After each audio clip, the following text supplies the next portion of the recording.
times during a standard business day. My name is Paul. What's up? So it has been confirmed that Sean McDermott has been fired. Buffalo Bills, after yet another heartbreaking exit of the postseason, Sean McDermott has officially been terminated, or at least it's been announced that Sean McDermott will be fired. So, wild news when you look at the coaching landscape. I think the next question that a lot of people always ask is, why would you fire McDermott? Who is going to replace him? That's a great question.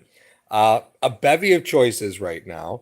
Although John Harbaugh appears to have landed with the Giants, there are a variety of coaches out there who could be replacing Sean McDermott. But this is officially reported through Schefter, so I have no reason to doubt it. Um, Listen, McDermott was part of a major piece of this franchise, and that was resetting the culture. That was his strength, and that's going to be the deal here, right? It was likely walking into the season. I think everybody kind of felt like you were looking at McDermott or Bean. It was going to be one or the other. I will tell you, though, that firing a GM after the season is a wildly stupid idea. Buffalo was in that position with Doug Whaley. Let's roll back a little bit to the Trey White draft. Bean didn't draft Trey White. That was Doug Whaley. Doug Whaley was still there, and then he was fired after the draft. And the reason you do that is because if you fire a general manager, there's coaching and scouting staffs that have been working the draft all year. And all that information that you've gathered is now like without value. That's why you saw like Miami fire their GM, sort of towards the middle of the season, is because it still gives them an opportunity to scout the rest of this draft. Bean is still here. Remember, that still could be temporary after the draft. That doesn't necessarily mean anything. Now with guaranteed contracts, you can fire a GM after the draft. It's not going to really impact anything. As far as signing guys, you're really in no rush from a rookie contract standpoint to get a new guy in the building. You've got people within the building that could take care of getting rookie contracts dealt with, that are members of the staff that aren't necessarily tied to a general manager directly. But let's roll back. So after yet a third heartbreaking consecutive loss in the playoffs where your quarterback had the ball and you still couldn't get it done, McDermott is gone. And is it possible that it is just a domino? Yeah, sure. It absolutely is possible that this is just one of the pieces. Now, with that being said, you have to look at Joe Brady. How does this impact his view for a head coach, or his view on being a head coach? I doubt that they're going to bring Joe Brady and just have him take over head coaching. I really just kind of doubt that unless there's been meetings inside the building that they are super high on Joe Brady as an organization. You don't have a defensive. I mean, you have Bobby Babich, who will be very coveted in coaching circles, right? Because he's been very successful and always been under the wing. He was an outstanding safeties coach. That's who worked directly with Poyer and Hyde.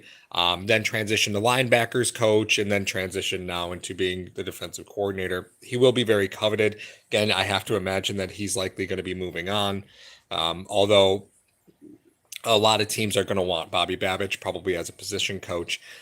Lot going on here. So let's roll to the comment section. Let's say what's up. Hey, Shivas. Hey, Brian. Miguel. 22 Chuck.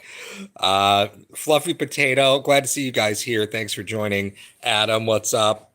My dad is here. Hey, Papa Steve's. Desi. Yeah, listen, there's an awful lot that's going to happen now.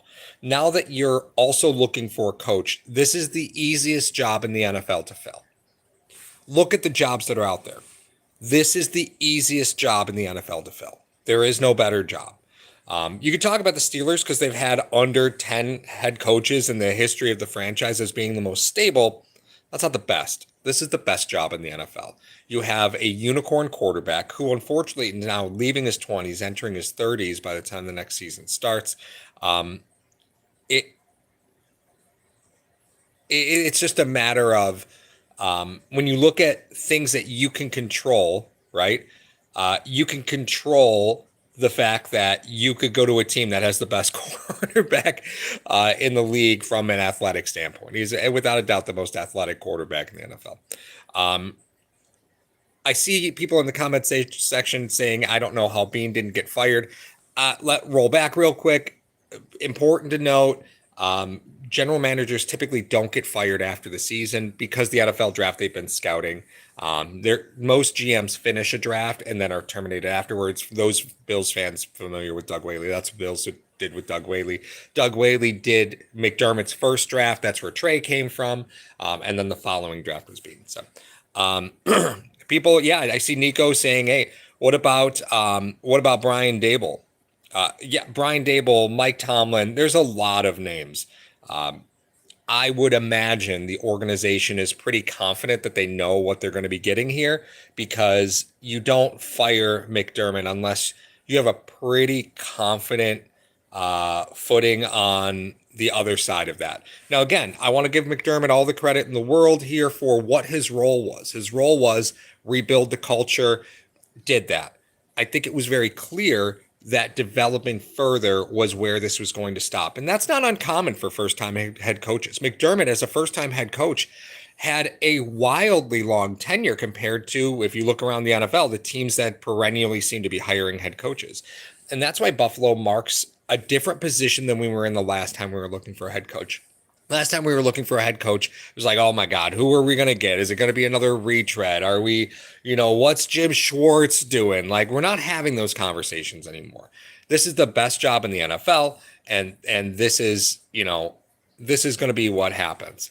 Now, was there anything specific for McDermott to get fired against the Broncos? Because I see Keith is asking, I know you're a Dolphins fan, but I think there's coaching decisions that put your team in a bad position during the Broncos game. Specifically, I think, having the team go out with 15 seconds, not at midfield to try and steal points before halftime. If that was McDermott's call, was said it during the game to a friend of mine that was a fireable offense by whoever said that this was a good idea. I understand you have a unicorn at quarterback, but you don't have a unicorn and a magician at the same time. Trying to score points before the half that was just a mistake there. And could that have been one of the things that ultimately cost McDermott his job? Yeah, possibly. But I think the fact that it's the same record that we hear at the end of the season over and over again, where there's just that lack of being able to get it over the hump. The culture is built here now. Buffalo is seen as a winning franchise, and McDermott was a primary piece to that. Now you just need to figure out what you do from here. Now, for those of you who think that Bean should be gone, put your ear to the ground and listen to how they're going to hire the next head coach. Do they have a committee?